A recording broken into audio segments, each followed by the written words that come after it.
Bienvenue sur la 5e colonne pour la présentation de The Gallerist.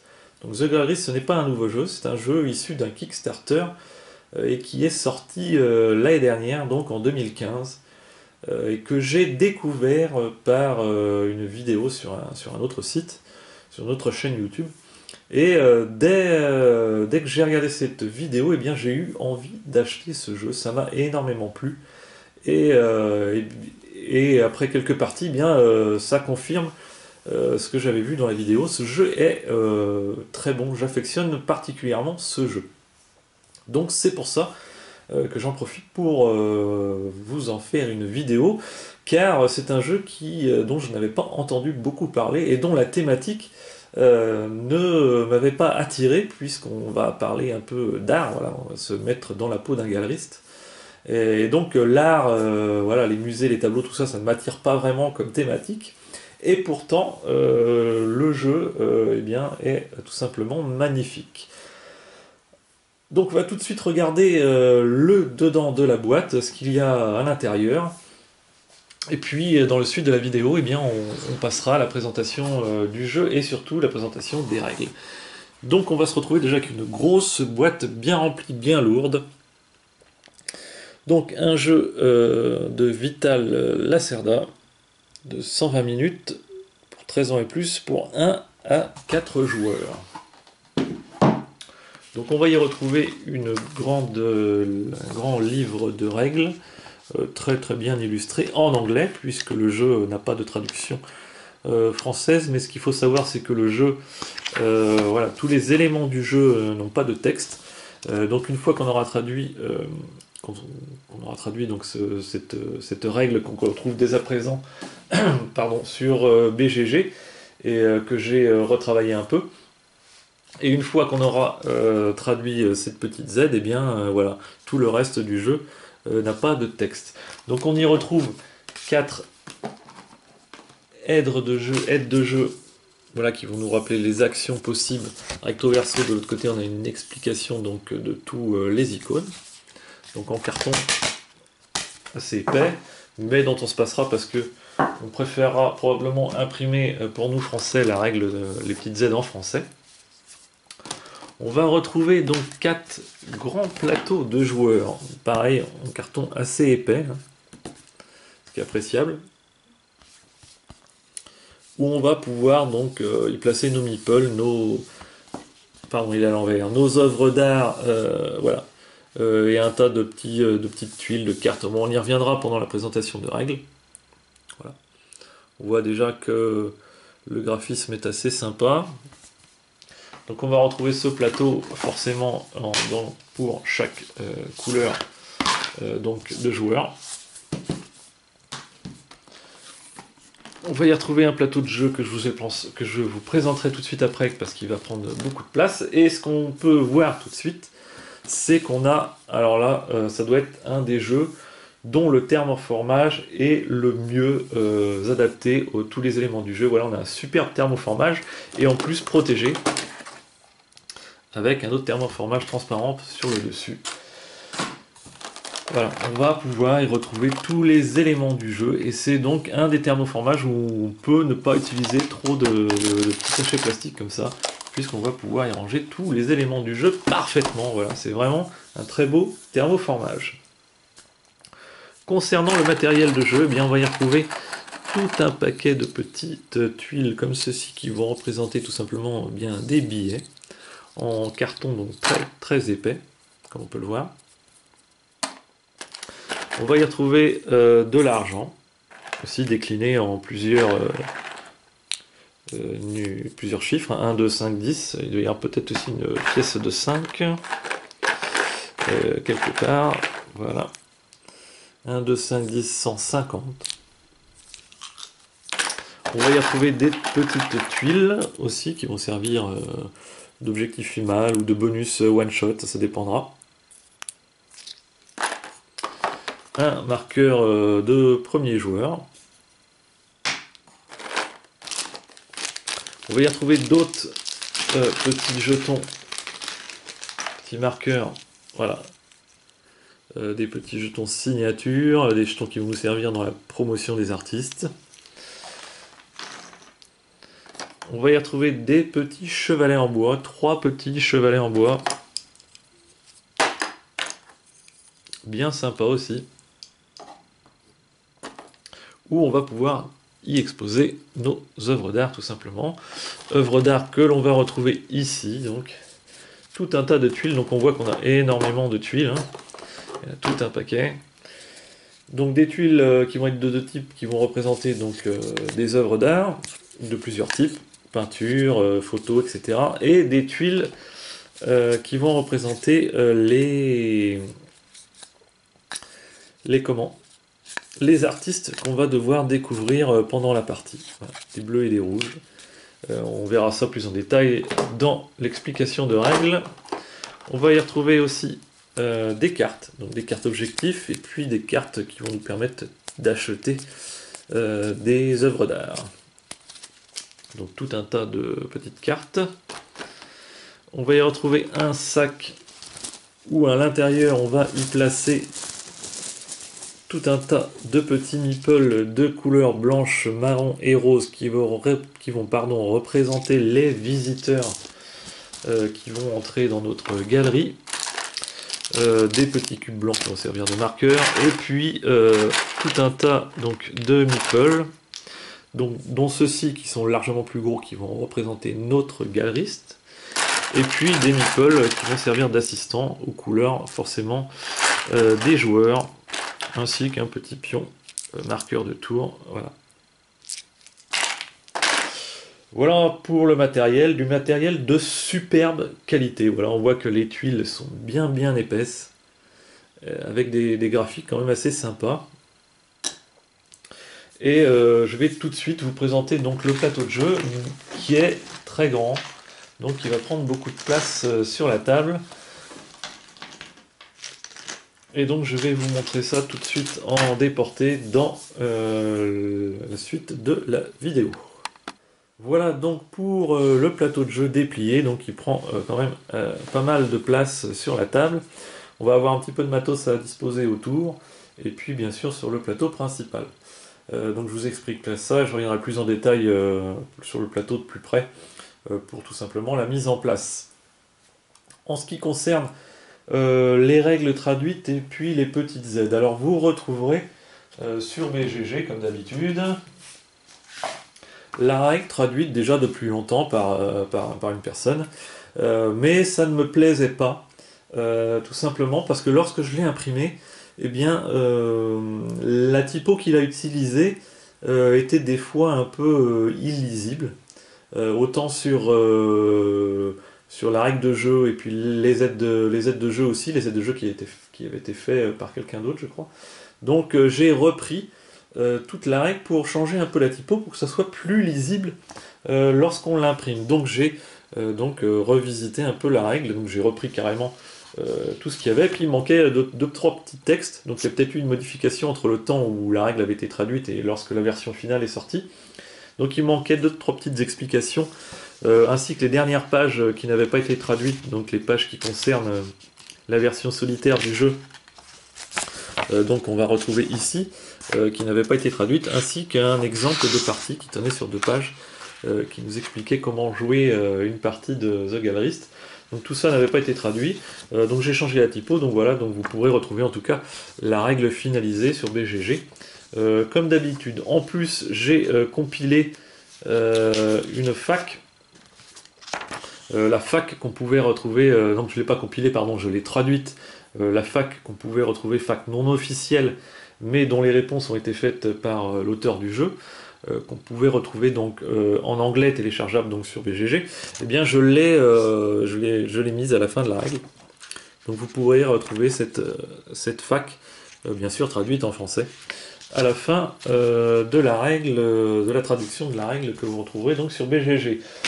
De plus, vous pourrez donc retrouver les aides de jeu que j'ai un petit peu modifiées aussi par rapport à celles qui existaient déjà, que vous pourrez trouver traduites donc sur BGG, tout simplement parce que de la même façon, lorsque je les ai imprimées, le texte utilisé était vraiment trop petit concernant ces actions. Déjà on peut voir que là elle est petite à lire, parce qu'il y a énormément de choses sur ces aides, et que si on ne veut pas en faire une aide au format A4, eh bien on doit rester un peu dans cette taille.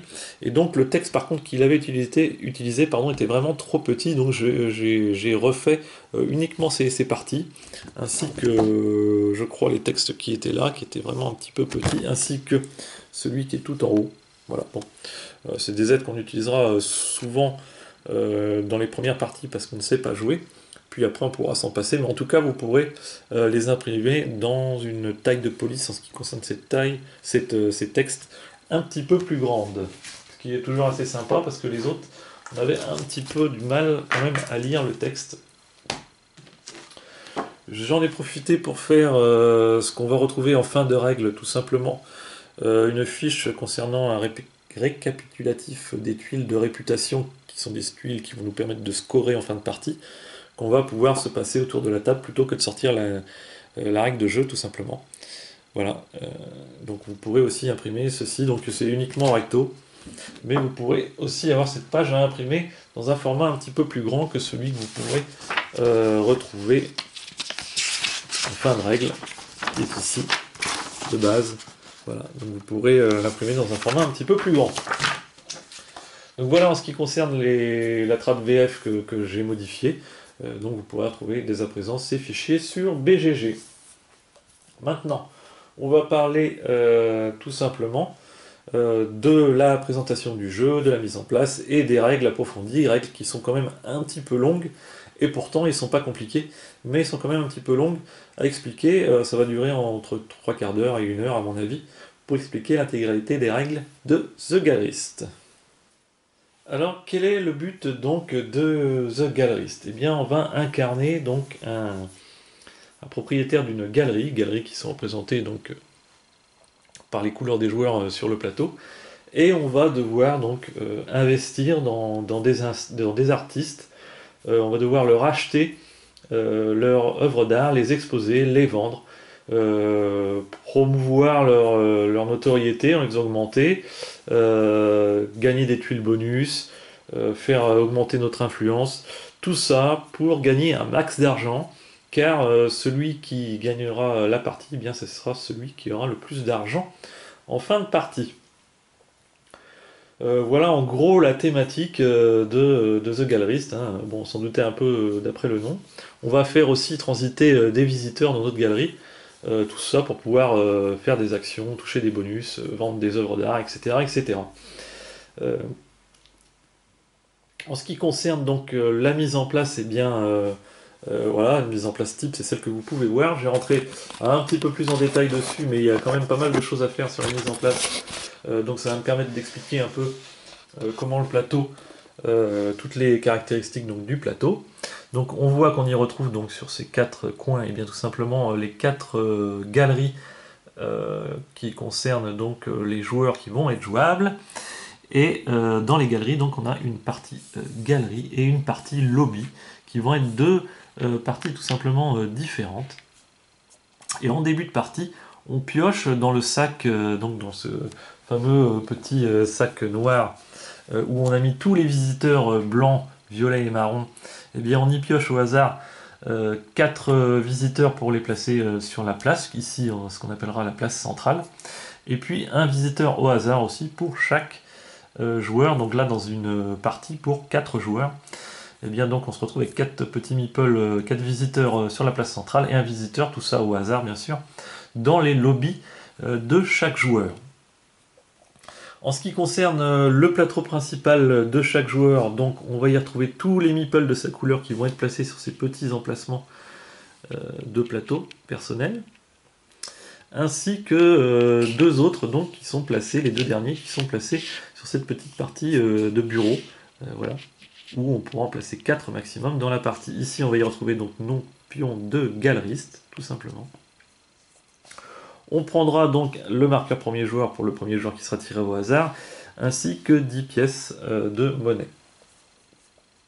Ensuite, pour la mise en place des artistes, qui va être tout ce côté du plateau, eh bien on va mélanger donc toutes les tuiles œuvres d'art qui sont représentées ainsi, donc une œuvre d'art.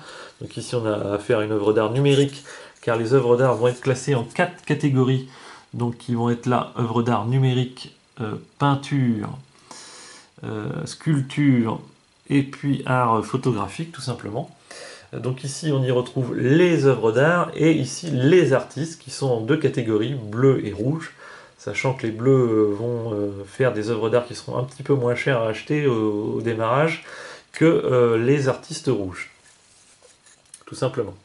Donc ces tuiles comme ceci, eh bien, on va tous les mélanger et puis les placer par type, donc par paquet, sur chaque emplacement. On retirera de ces paquets une tuile de chaque type, comme j'ai effectué.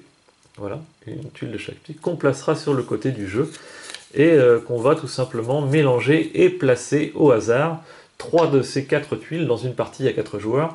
Ça sera toujours une tuile de moins que le nombre de joueurs de la partie, qu'on va placer tout simplement sur les chevalets et qui vont représenter des œuvres internationales qu'on pourra acquérir tout simplement en fin de partie. Ça, j'y reviendrai dans l'explication de règles, mais on place ça sur le côté. Donc il y aura toujours une œuvre d'art qui sera exclue donc de la partie.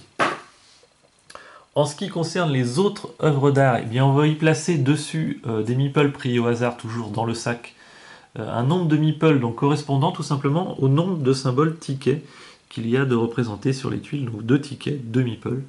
Voilà, tout simplement pour la mise en place. Ensuite, donc, en ce qui concerne les artistes, eh bien, ils ont tous été mélangés donc, pour être placés, car il y en a d'autres dans la boîte, mais bon, ça, voilà, comme ça, on n'a pas toujours le même démarrage de partie, donc ceux-ci ne serviront pas.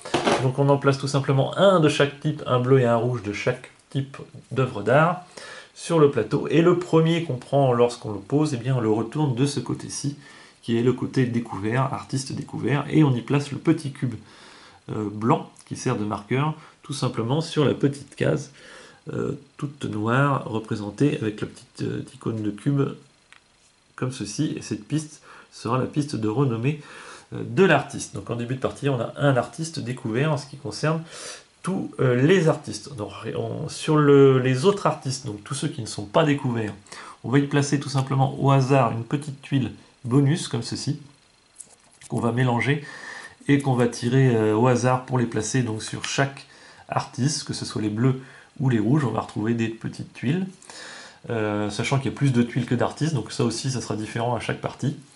Et en plus, sur les artistes rouges, on va y placer un petit meeple blanc qui est le visiteur appelé collectionneur dans la partie. Voilà, c'est représenté ici. Et bien on va y placer tout simplement un petit meeple blanc sur chaque tuile rouge. Ensuite, pour finir cette mise en place, eh bien, ici on va y retrouver sur chaque lot d'artistes. Alors je ne l'ai pas fait sur tous les artistes parce qu'il y a quand même pas mal de matériel à mettre en place, donc j'ai fait une mise en place un peu rapide. Mais on va mettre par artiste 2 jetons signature comme ceci. Donc il y aura toujours 2 bleus et 2 rouges concernant le type d'œuvre d'art. Donc ici on est dans la sculpture, donc 2 jetons, ce qu'on appellera des jetons signature, qu'on va placer sur le côté, donc 2 bleus, 2 rouges pour chaque type d'œuvre d'art, donc ce que je n'ai pas fait dans la présentation, mais il faut le faire absolument. Ensuite, dans le bas, ici, on y placera tous les jetons tickets. Alors, le nombre de jetons tickets qu'on va poser ici dépendra du nombre de joueurs dans la partie. Dans une partie à 4 joueurs, je pense de mémoire qu'on met bien sûr tous les tickets.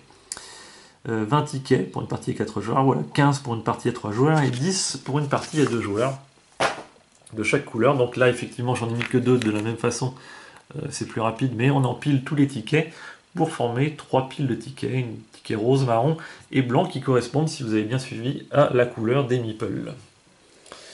Ensuite dans le bas on va se retrouver avec la piste d'influence et on va y placer, chaque joueur va y placer son jeton à sa couleur sur la piste 10 qui a ce petit carré autour pour rappeler la mise en place de départ. Ici, on a une piste d'influence, de renommée, où on va y placer donc des petits jetons comme ceci. Alors de la même façon, je n'ai pas tout placé, hein, parce qu'on en a une pile de 4 en tout pour chaque numéro.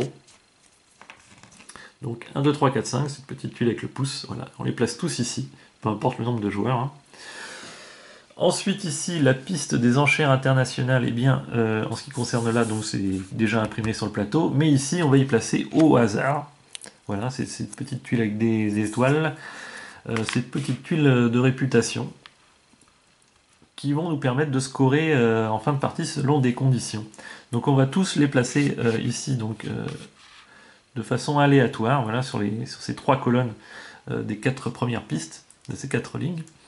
Ce qu'il faut savoir, c'est que la ligne, voilà comme c'est écrit ici, cette ligne-là n'est utilisée qu'à plus de 3 joueurs, sinon elle n'est pas utilisée. À 2 joueurs par exemple, elle ne sera pas utilisée, donc on ne placera pas de petites tuiles dans cette colonne. Ensuite en haut on va y retrouver les contrats qu'on va pouvoir acheter, donc tout simplement on mélange les cartes et on en positionne 4 faces visibles.